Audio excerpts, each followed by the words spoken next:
Park అయితే వచ్చినాము. Park వస్తే సరదాగా తమ్ముళ్ళతో అయితే మేము ఆడతామంటే వాళ్ళు కూడా అందరం కలిసి అయితే ఆడుతున్నాం ఫ్రెండ్లీగా. మేము ముగ్గురము, వాళ్ళు ముగ్గురు.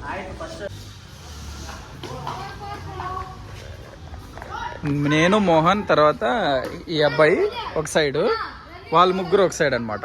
అట్లా ఆడుతున్నాం. ఫస్ట్ బాల్కి అయితే 4 కొట్టినాము.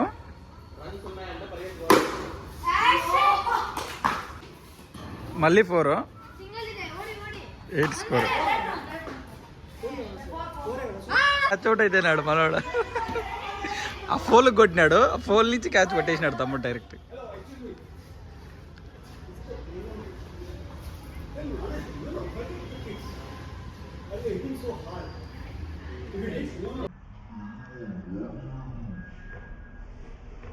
గేమ్ ఆడుతున్నాము. ఆడుతుంటే ఒక ముసలాయన వచ్చినాడు. వచ్చి ఏమంటాడంటే గట్టిగా కొట్టద్దండి, అసలు గేమే ఆడద్దండి, పోలీసు వాళ్ళని పిలుస్తాము, మేము ముసలిలో తిరుగుతూ ఉంటాం కదా, బాల్ తగిలితే ఇబ్బంది అవుతుందని చెప్పినాడు. అందుకే స్టాప్ చేసాలి, ఇంటికి కూర్చున్నాం. సరే ఇంటికైతే కూర్చున్నాం. అతనే అనమాట. అయితే అతను వచ్చినప్పుడు పిల్లలు యాక్టింగ్ చేస్తున్నారు గేమ్ ఆడినట్లు. అది ఆయనే.